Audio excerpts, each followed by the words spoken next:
Vocale pour m'insulter. Et les autres n'ont rien. Celles que je crois être mes amies n'ont rien fait. Elles se sont moquées de moi.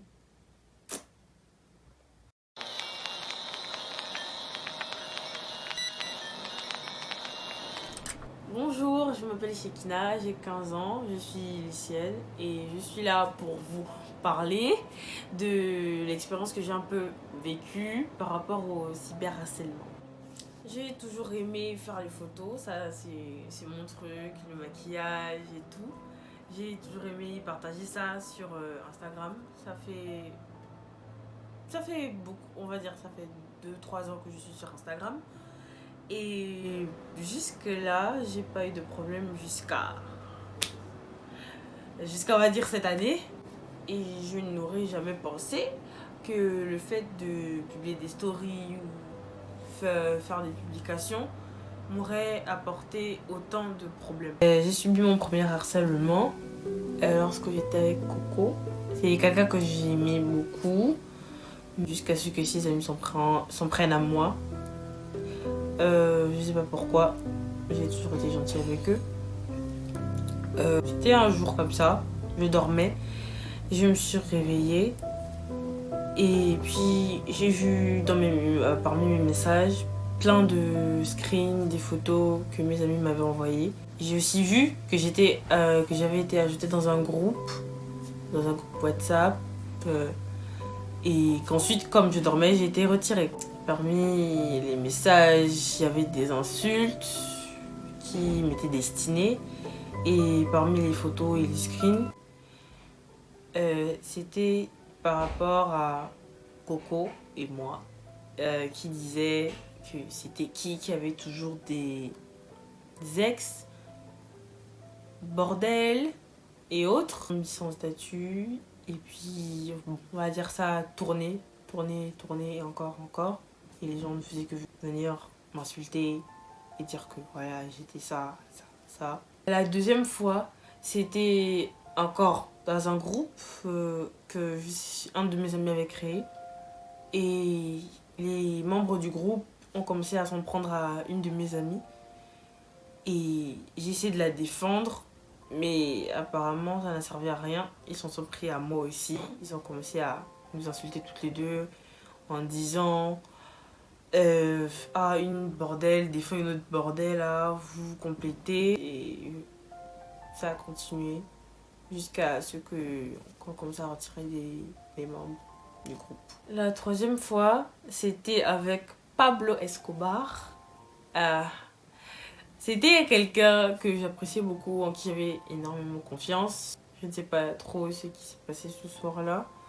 J'ai reçu un appel de ses frères. Je pense que ce sont ses frères, oui. Et puis, ils m'ont rajouté dans un appel. Pablo Escobar a commencé à dire qu'il ne m'appréciait pas.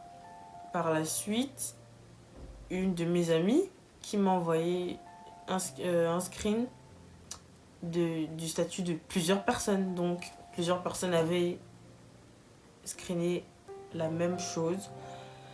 Et elle m'a demandé Shekina, c'est comment? J'ai pas du tout compris. Je me suis mise à lire le screen.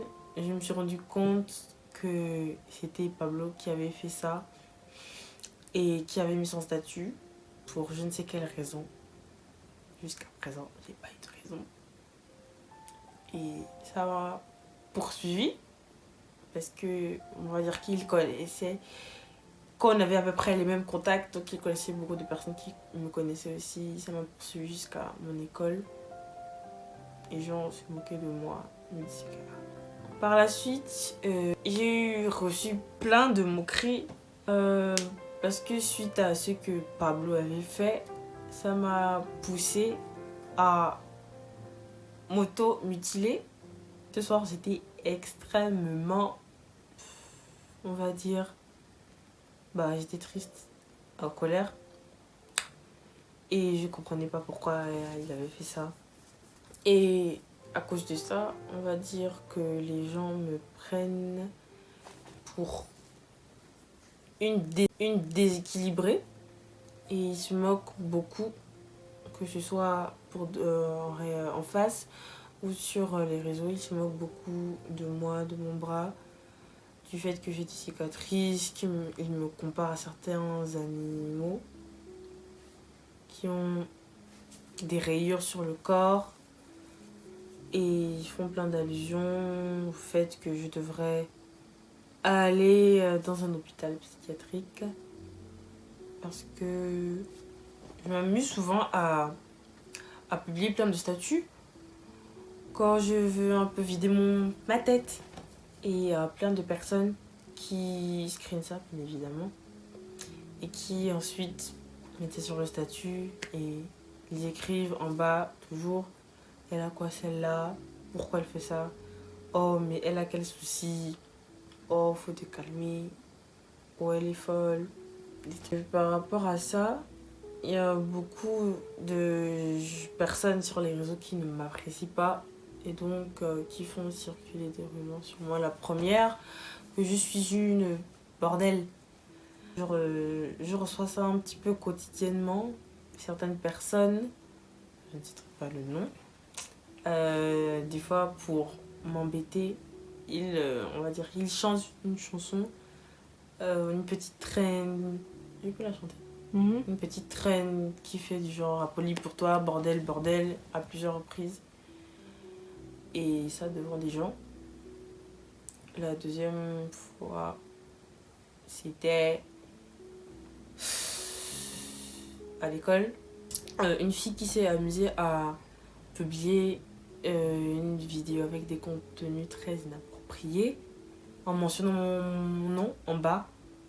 Et on va dire que ça turn up comme ils disent.